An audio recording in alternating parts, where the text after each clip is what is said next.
Yo, tapping in real quick for this UFC 304, Leon Edwards versus Belal Muhammad 2. And this video right here, this is the full card breakdown and predictions. Let's go ahead and dive into it. Now, as of right now, that first fight of the night, that's Modestas versus Marcin.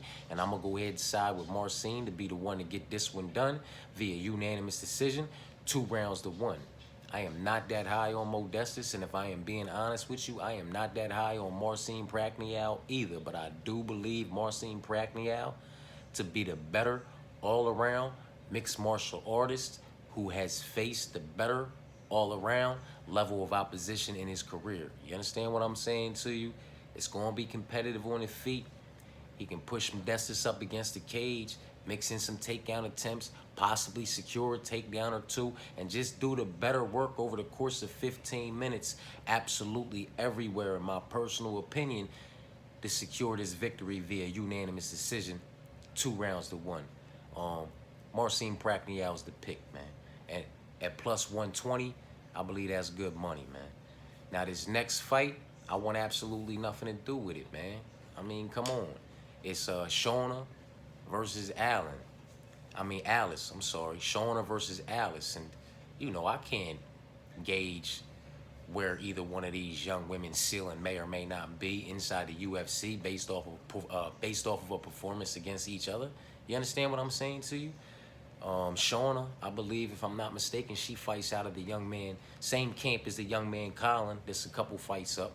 And Alice fights out of the same camp as the young man that Colin's fighting, Jake Hadley, if I'm not mistaken. You know, Alice fights out of Jake's camp and Shauna fights out of Colin's camp. And I mean, let's talk about it real quick, man. Alice is 9-5 up against opposition with combined records of 21 wins and 24 losses, man. 9-5 up against opposition with combined records of 21 wins and 24 losses. She should have won every one of those fights, in my personal opinion, but she lost 5 of them, 3 of them via decision and 2 of them via submission. On the other side of things is Shauna, 5-1, up against opposition with combined records of 22 wins and 10 losses. So, you know, nothing to motherfucking call home about, but it's a better level of opposition than that of what Alice has faced. And she's only lost 1 time via decision. She's won 3 times via decision and twice via KO, TKO. So more times than not, I see Shauna being the one to win this one via decision, unanimously over Alice. Or maybe, possibly, she locks up her first submission in her career inside the distance, or is the first one to disconnect Alice from her consciousness and locks up another KO, TKO victory on her resume inside the distance. A lot of question marks, man. I don't want anything to do with it, but the pick's going to be Shauna to get this one done over Alice, man. You know what I'm saying? Sam Patterson over the boy Kiefer Crosby, man. It's Sam Patterson.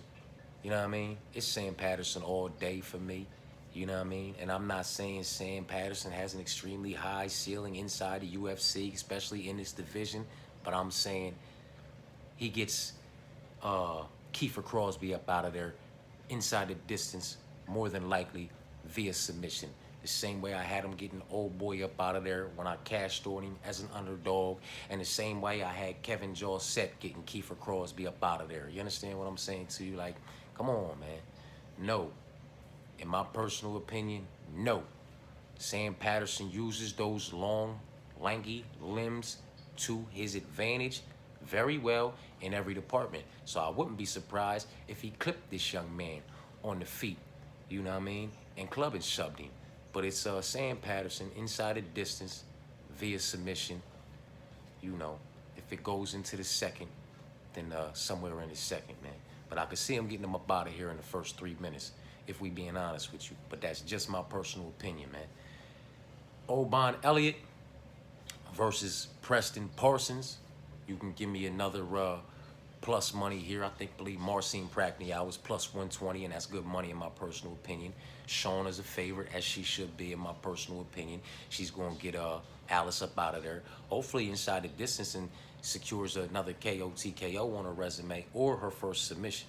You know what I mean? But most likely via unanimous decision. Sam Patterson's a sizable favorite. You understand what I'm saying to you? But I got him getting Kiefer up out of there and justifying that price tag. Now, Obon Elliott, I believe, is a plus 130 against Preston Parsons. And I'm taking that plus 130 on Obon Elliott against Preston Parsons to get this one done via unanimous decision, 2 rounds to 1. And I would not be surprised if Obon Elliott found a finish inside the distance. You understand what I'm saying to you? Listen, man, neither one of these young men have faced a higher level of opposition in their careers until they did, if you want to call it that, and they lost. You understand what I'm saying to you? Preston Parsons lost to Trevin Giles and D-Rod, you know what I mean? Rodriguez, you feel me? Daniel Rodriguez. And on the other side of things, man, Obon Elliott lost the inside the distance. He got caught by Michael Figlak. You feel what I'm saying to you? So it is what it is, man. It is what it is. There's nothing that really stands out on either one of these individuals' resumes.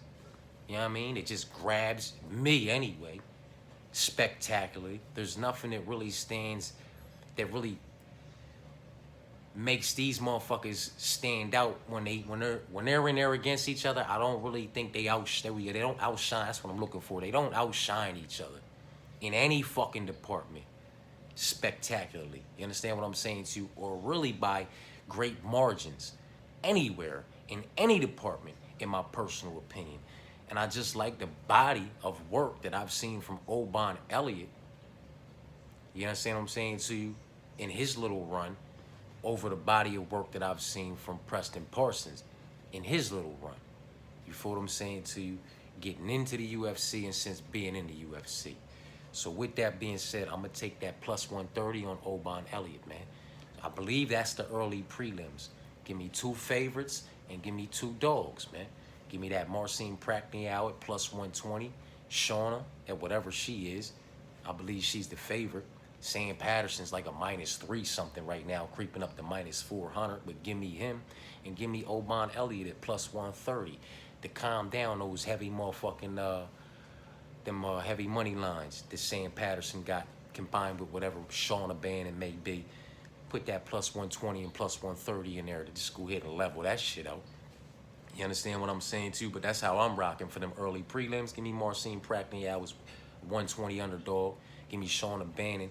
I don't know what she is as a favorite because I'm not interested in this fight, but give me Shauna Bannon. I know what but Marcin Prachniow is. I know what Obon Elliott is, and I know what the rest of my picks are. You understand what I'm saying to you? But Shauna, I'm not really that interested in, man. So Marcin at plus 120, Shauna Bannon at whatever favorite number she's at, Sam Patterson at plus 350 or whatever ridiculous number he's at, and then Obon Elliott at plus 130. You know what I mean? Prelims, because that should be the early prelims, and then the prelims, Mick versus Lucas. And you can give me Mick to go ahead and do the better work over the course of 15 minutes and secure this victory via unanimous decision. I don't see this fight finishing. Lucas isn't finishing Mick. Mick isn't finishing Lucas. Lucas isn't beating Mick. Mick's gonna go ahead and get this one done. 2 rounds of 1 via unanimous decision. You understand what I'm saying to you? It's not a whole lot to talk about. You know, Mick Parkin is just a better mixed martial artist than Lucas Brutz. Whatever the fuck. Lucas is tough. Lucas is durable. You understand what I'm saying to you? He's solid, and he's well-rounded enough to hang around, if you understand what I'm saying to you.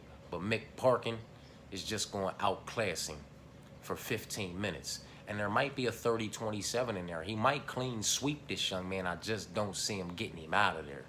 You understand what I'm saying to you? So for that, it's Mick Parkin via whatever the fuck, via unanimous decision, 2 rounds to 1. Now here we are with Colin and fucking Jake Hadley, man.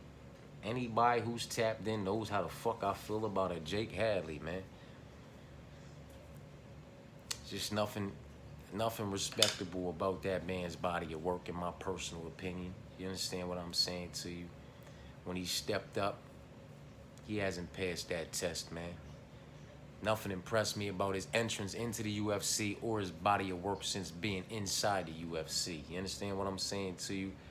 On the other side of things, I don't give a fuck about Colin either, man. There's nothing highly impressive about this young man either. But I'm siding with that camp against that camp.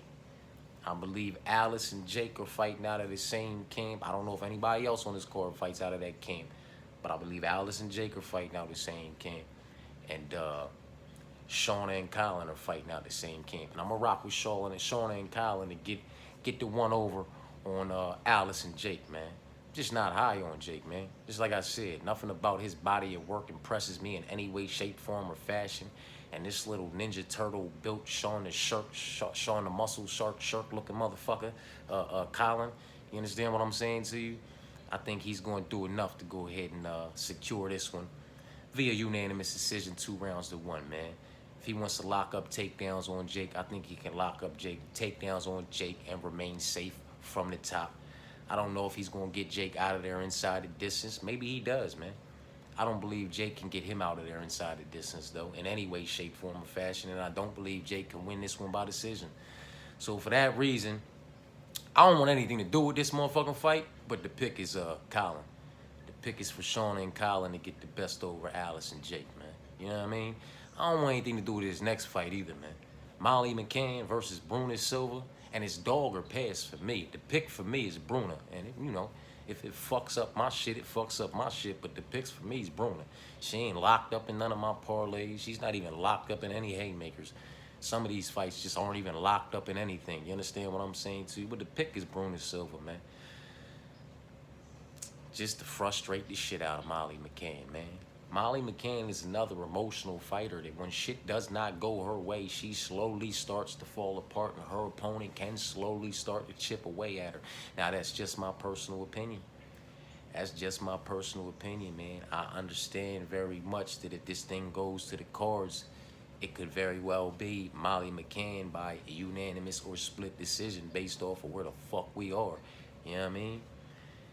But with that being said, Bruna knows that too, and she fuck around, get her out of there inside the distance. Listen, Molly might get her out of there inside the distance. This fight could go either way, in my personal opinion. But Molly McCann justifying that price tag against anybody, she's almost a -4. She's like a -350 or something crazy right now. Last time I saw her, something ridiculous like that, man.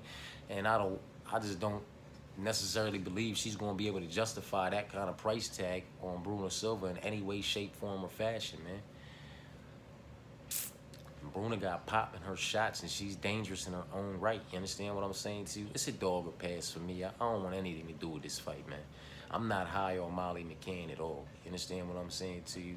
Not high on Bruna Silva at all either. But with that being said, I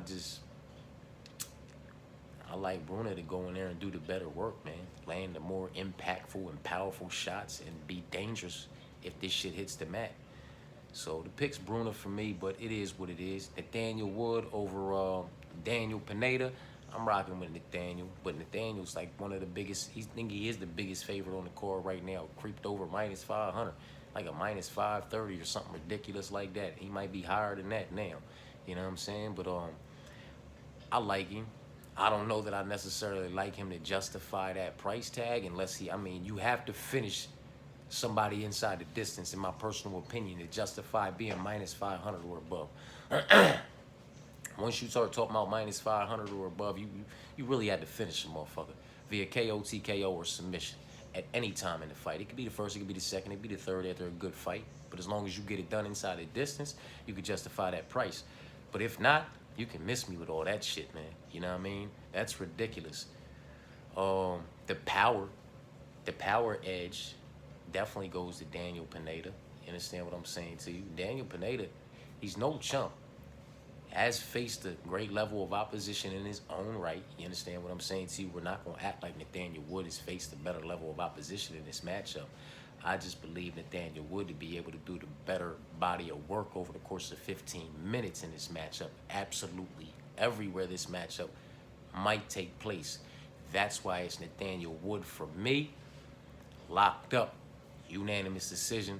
2 rounds to 1. Give me Nathaniel Wood by decision. You understand what I'm saying to you? To get this one done, man. You know what I mean?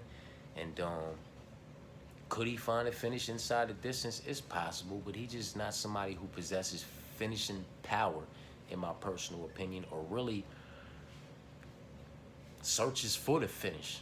You know what I mean? He just kind of does the better work. He just kind of likes to go out there and do work. Just do work, you know what I mean? Put out volume, do work, and mix in his all-around mixed martial arts game, you feel me? So it is what it is. The price tag is ridiculous. I don't believe Nathaniel Wood justifies that unless he gets him out of there inside the distance. And I don't necessarily believe that he gets him out of there inside the distance. I do believe 100% with everything in me that he does the better body of work over the course of 15 minutes, absolutely everywhere, to secure the victory via unanimous decision, though. You know what I mean? And it could be a 30-27 situation. You feel me? But depending on how fast he gets in his flow. But it's Nathaniel Wood for me, man. Muhammad Mukayev versus Manal Kopp. And this is with all due respect to Manal Kopp, because he is a motherfucking savage in his own right. You understand what I'm saying to you, man? The young man is a beast. Very solid and very well-rounded, but I do not believe that he will be able to stop the takedowns. I don't believe he'll be able to stop the takedowns, man, and he may fall victim somewhere late in the third to a submission and lose this one inside the distance. You understand what I'm saying to you? The pick is Muhammad Mukayev, you know, via submission or points, you know what I mean? Via submission or going the distance, because if this was just a, you know, a striking matchup, a kickboxing matchup, it'd be Manal Kopp all day, every day, even on Sunday, in my personal opinion. But it's not that. It's not that, and he's not going to be able to stop the takedowns coming from Manal Kopp, as relentless as he is with those takedowns, man. That was my only problem with his rematch that he was supposed to have with Matus Nicolau, but then that matchup got canceled and Matus Nicolau got thrown in there with Old Boy in the main event, and Matus Nicolau got knocked the fuck out by Old Boy in the main event. You feel what I'm saying to you? But prior to that, I still would have had tickets with Matus Nicolau over Manal Kopp in their second matchup, because I don't necessarily believe that Manal Kopp would have been able to stop the takedown attempts, or enough of them, to stop, you know, Matus Nicolau from securing another decision victory over him. You feel me? And now we're talking about Muhammad Mukayev, where I know a lot of motherfuckers aren't high on Muhammad Mukayev, man, but regardless of how high you are on him, you know what I'm saying? He's one of those individuals who just shows up and gets the job done, regardless of how exciting it is, or how much we like it, or how much motherfuckers boo and talk shit to him. Listen, man, motherfuckers booed and talk shit to Khabib Nurmagomedov's whole run. Just about his whole run in the UFC. Motherfuckers knew what he was going to do, though. They just couldn't stop that young man from doing what the fuck he was going to do. No matter how many times he had to attempt it, he ended up getting that shit done. You understand what I'm saying to you? And I'm not comparing Muhammad Mukayev to Khabib Nurmagomedov in that aspect. I'm just comparing it to him in the aspect of how motherfuckers talk shit on him.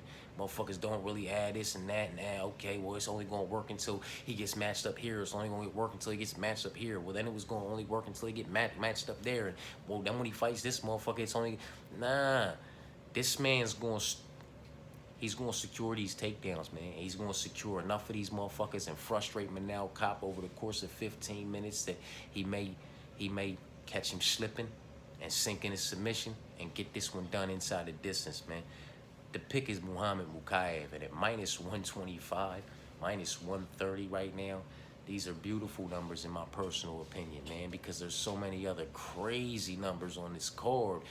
When you're trying to parlay shit together, it's just ridiculous. But these numbers here, I love these numbers, man. I love these numbers, man. I would love Muhammad Mukayev if he was at a minus 180 right now against motherfucking Manal Kopp, man. Because this is not a kickboxing match. This isn't a striking match. It's not biased. Listen, he's not going to be able to stop enough of the takedowns, and he's going to fuck around and get caught slipping. And old boy's going to sink in that submission, man. Arnold Allen. Now we on the main card, man. And Arnold Allen versus Giga Chikadze, man. Give me Arnold Allen, man. And give me Arnold Allen possibly inside the distance via KO, TKO. You understand what I'm saying to you, man? If not, like, this man can get it done any which way he wants to get it done. And with all due respect to Giga Chikadze, he's never fought anybody like Arnold Allen. And this is a bad time to be fighting Arnold Allen. In my personal opinion, Arnold Allen has a chip on his shoulder. Arnold Allen has some things he wants to get off his chest. Some proven grounds he wants to motherfucking stomp on inside that UFC octagon after he motherfucking gets his victory and beats on his chest. You understand what I'm saying to you? Arnold Allen's gonna fuck Giga Chikadze up. It's just my personal opinion, man.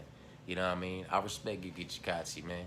I respect him, man. I respect his abilities, you know, in the striking department. And I respect his game. But Arnold Allen's movements, the angles that Arnold Allen cuts, the volume Arnold Allen, listen, the way that his all-around game, Arnold Allen's all-around mixed martial arts game is going to be too much for Giga Chikadze, man. And I got him getting Giga Chikadze out of there inside the distance. If not, it's Arnold Allen via unanimous decision.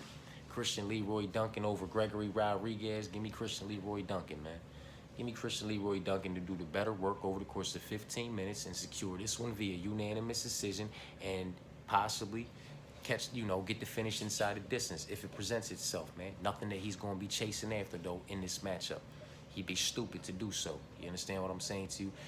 Gregory Rodriguez is to be respected. You know what I mean? His game is to be respected. He's well-rounded, and he possesses power. Popping those shots. Do you understand what I'm saying to you? Especially those counter hooks. If you think you got him slip, you think you caught this man, and you got him. You know what I'm saying? In retreat mode, that motherfucker catch you slipping, coming in and leave you sleeping, kissing the canvas. You understand what I'm saying to you? Christian Leroy Duncan knows this, man. You understand what as much as we know this, he knows this, and I just believe at this point in both of these young men's careers, Christian Leroy Duncan's going to do the better body of work absolutely everywhere over the course of 15 minutes to secure this victory via unanimous decision. And if the opportunity presents itself to get the finish inside the distance, he'll take it. You know what I mean? But if not, he'll take that unanimous decision over Gregory Rodriguez just as well. You know what I mean? And move forward. Bobby Green over Paddy Pimblett. Give me Bobby Green. Give me Bobby Green, and anybody who thinks that Paddy Pimblett is faster than Bobby Green in the striking department, you can miss me with that shit. You can miss me with that shit. Is it possible to catch Bobby with a counter, you know, in a exchange? It's possible. That doesn't necessarily mean that you're faster than this young man because you caught him with a counter. If this man catches you and moves in for the kill, and you catch him with a counter in that exchange, hats off to you. You know what I mean? But when we're talking about who got the faster jab and who's throwing the quicker 1-2, who's stringing the combinations together faster and all that, man, even with the age discrepancy, you can give me Bobby King Green in that department. He changed his name, didn't he, man? You can give me King in that department, man, to be the faster of the two, to be the more accurate of the two. You understand what I'm saying to you? In the boxing department, you can miss me with that shit, man. Now, the only reason I didn't put Bobby as one of my locks, the only reason King isn't one of my locks on this pick, you know what I mean? Like, he ain't in my 8 that I got locked up, but he's in some of my 10s and some of my 9s. There's a night where Paddy is able to secure a takedown, put this man in a compromisable position, slip in a submission, get this one done inside the distance. I'm not denying that. Do I think Paddy's going to clip this man on the feet in any way, shape, form, or fashion, knock this man out or hurt this man in the striking department? Absolutely not. Absolutely not. Unless Bobby catches him and over-eagerly just moves in, you know, chasing the finish just in a fashion that could get this motherfucker, you know, that leaves all this open and could get him caught with a counter. Maybe something like that could possibly fucking happen if we talking about something in the striking department. That would be the only thing. Bobby would have to hurt him, really think he had him. Paddy'd have to be in motherfucking recovery mode up against that cage, hurting. You understand what I'm saying to you? And just kind of like how Robbie Lawler did old boy over in Bellator, throw that overhand, man, and pray to God he connects to that motherfucking chin and puts this young man the fuck out because he can't take no more. Then maybe he could get Bobby up out of there. But if he gets Bobby Green up out of here, if he gets King up out of here inside the distance, in my personal opinion, is by submission, man. I could see Bobby knocking him out, man. You know what I mean? I could see Bobby hurting this man and putting this man unconscious in that octagon, man. I could see Bobby stuffing the majority of the incoming takedowns, hurting him on the feet and doing the better work, landing the better shots, landing more shots, and winning via unanimous decision. You understand what I'm saying to you? Listen, man, Jared Gordon been done dirty. His last couple fights, he been done dirty, man. You know what I'm saying? Nasrat, I had Jared was my pick against Nasrat. I said he'd match that volume on the feet, which he did, and he'd mix in those takedowns attempts and secure a few of his takedowns, which he did, to do the better work over the course of 15 minutes, which he did, but he still lost that decision. The same could be said when he fought Patty, man. Matched the volume on the feet, actually out-volumed him on the feet, if I'm not mistaken, and mixed in the motherfucking takedowns. He should have won that fight, but he lost it. Bobby's not going to let that happen. Bobby's not going to let that happen. King is not going to let that happen, in my personal opinion. If he beats King via submission inside the distance, because he caught him slipping and was able to secure a takedown. He was able to secure a takedown and caught him slipping, synced in his submission and got him out of there. You know what I mean? Inside the distance. That's how Patty wins. I do not believe Patty wins the decision, and I do not believe Patty can win via KO, TKO inside the distance. I do believe Bobby can win a decision, and Bobby can win via KO, TKO inside the distance. And if Patty gets caught slipping because he gets hurt in the striking department and shoots for a takedown in his own right, Bobby could sink in a submission. Don't sleep on his jiu-jitsu game. You understand what I'm saying to you? Bobby is solid and well-rounded everywhere, man.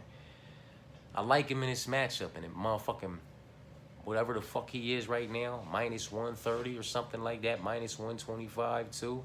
I like Bobby at that number, man. I would like Bobby at minus 185. You know what I mean?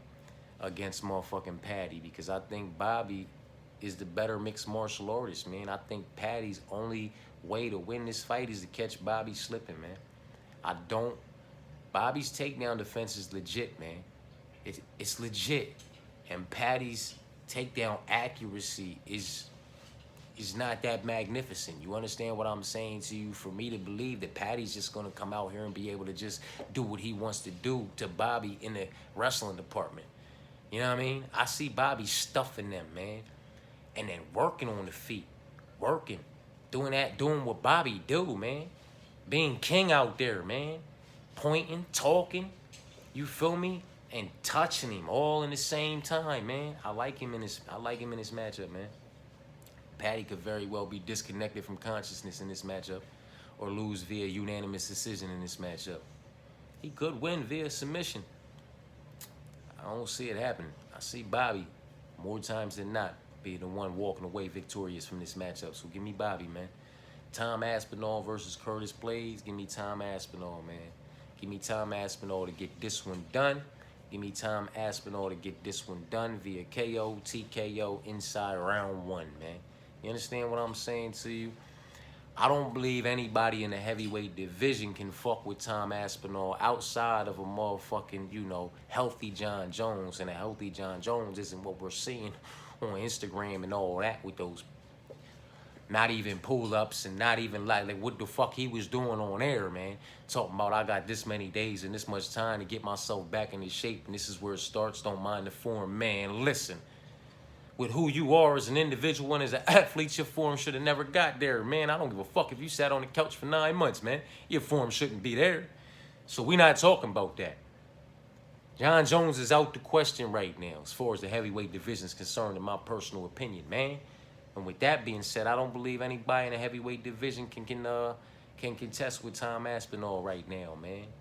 You know what I mean? What happened to him in the first matchup happened to him in the first matchup, and the only thing I can say is this: let's just hope Tom Aspinall is not accident prone, because it's a lot of motherfuckers that kind of shit happened to, and the next thing you know, they have a fight under their belt, they get a fight, they get a win. Next thing you know, they in their training camp trying to get ready for the next fight. They blow out this, they blow out that, the ACL, all types of motherfucking alphabetical shit getting blown out their motherfucking legs, and they getting all kinds of surgeries. You know what I mean? Look at motherfucking... Oh, man, the Dominator, Dominic Cruz, man. He spent some of his best years commentating on the sideline, man, foreign some change years, man, because of surgery. He had the surgery and shit he had to go through, regardless of how anybody feel about it. And listen, he made a hell of a motherfucking comeback, but still his best years, I believe, were spent tending to them surgeries, man. You know what I mean? And we can only hope that Tom Aspinall's not going to become one of those, man. And if Tom Aspinall is not one of those, I don't believe anybody in the heavyweight division can get past him. I don't believe Curtis can get past him. I think Tom knocks him the fuck out in the first round. Curtis been knocked the fuck out. We know he can be clipped, and I don't necessarily believe it's going to be in attempting a takedown situation. I believe it's going to be in the striking department. I believe Curtis is going to come out there a little bit more overly confident than he should. I mean, be confident in yourself. Be confident as hell, man. But I think he's just going to be a little bit too much confident in that department, and maybe spend a few too many seconds in that department. It's going to cost him. Tom Aspinall's going to get him the fuck up out of there. Inside the distance. Give me knockout round 1. Tom Aspinall, man. And if he comes out that motherfucker, either reverses a takedown on Curtis Blade or secures his own takedown on Curtis Blade and chokes this motherfucker out or something and secures a submission inside the distance, motherfuckers are going to lose their mind. Man, that's one of those motherfuckers. Tom Aspinall do some of that, do some shit like that to Curtis Blades. He need to get up and pull one of them Nate Diaz moves. I ain't surprised, motherfuckers, because that'll be one of those moments, man. God damn, what if he do that? What if he come out there and put Curtis down in his own right and sink in a submission, man? I got him knocking him out inside the distance. Give me round 1, though. Leon Edwards versus Belal Muhammad, man. Give me Leon Edwards. Give me Leon Edwards to knock this man out somewhere in round 3 or round 4, man. With all due respect to Belal Muhammad, man. His body of work and the level of opposition that he's faced, man. You feel me? I just like the body of work produced by Leon Edwards better. Absolutely everywhere. Belal Muhammad is not going to be able to secure the takedowns he wants to be able to secure. You know, you can work with Khabib and all them as much as you want and roll around and wrestle with him as much as you want. Hundreds of motherfuckers do it, but only a few motherfuckers possess the capabilities to really implement that over here in the UFC. Belal Muhammad is not one of them, in my personal opinion, man. You understand what I'm saying to you? So, with all due respect to that young man, I got Leon Edwards getting him out of there inside the distance. And if he does survive 25 minutes, it's Leon Edwards undeniably by unanimous decision. You understand what I'm saying to you? Belal Muhammad is not a better wrestler than Kamaru Usman. He's not a better pure wrestler than Kamaru Usman. He's not physically stronger than Kamaru Usman. He's not going to be able to see. I know one thing doesn't have anything to do with the other, but I'm telling you, he's not going to be able to secure takedowns, and he's not going to be able to do enough, if much at all, in the striking department against Leon Edwards, man. He's not built. He's not built to get banged on. You understand what I'm saying to you? He goes into motherfucking cover-up and retreat mode, and although he is durable and may survive, man, he's gonna get pieced up, man. His body's gonna get rocked, his legs are gonna get chopped, his chin's gonna get cracked. He's gonna be lumped up. Leon's gonna bumblebee this young man if it goes 25 minutes, man. He fuck around and have hematomas on him like old boy Hominick did when he fought my man back in the day. Like, he gonna be fucked up if this goes 25 minutes, in my personal opinion. But you know, that's just my personal opinion, man. You know what I mean? Early prelims. Give me Marcin Prachniyal over Modestus. Give me Shauna over Alice. Give me Sam over Kiefer. And give me Oban over Preston, man. On those prelims, give me Mick over Lucas. Give me Colin over Jake. I'll take Bruno over Molly. Give me Nathaniel over Daniel. And Muhammad over Manal. On the main card, give me Arnold over Giga. Christian Leroy Duncan over Gregory Rodriguez. Give me Bobby over Patty. Tom over Curtis. And Leon over Belal. That'll be that with that, man. Appreciate y'all for tapping in. I've dropped a couple little parlay things out there, but I'm going to drop some prelim parlays. Now I see, you know, we got the lineup. Early prelims, prelim main card. I'll put some main card parlays, prelim parlays, and whole card parlays together. You understand what I'm saying to you? And, you know, run with them or run from them. You know what I mean? Just don't tap in next week or on Sunday talking about, damn, I was a little discouraged from the week before. Man, consistency's key over here. We not gonna win them all, but when we do, boy, we smack them. You know what I mean? And anybody that's been tapped in and was around when we swept the prelims and we've cracked on the main card and we've hit the whole card, like, listen, man, when we hit, we hit. So, you know, when we miss, but not by much and not for much. Because when we hit, we hit. We smack. You know what I'm talking about? Stay tapped in, man. Stay tapped in. Marcin Praknial over Modestus, Shauna over Alice, Sam over Kiefer, Oban over Preston, Mick over Lucas, Colin over Jake. I'm taking Bruno over Molly. Then it's Nathaniel over Daniel and Muhammad over Manal, Arnold over Giga, Christian over Gregory, Bobby over Patty, Tom over Curtis, and Leon over Belal.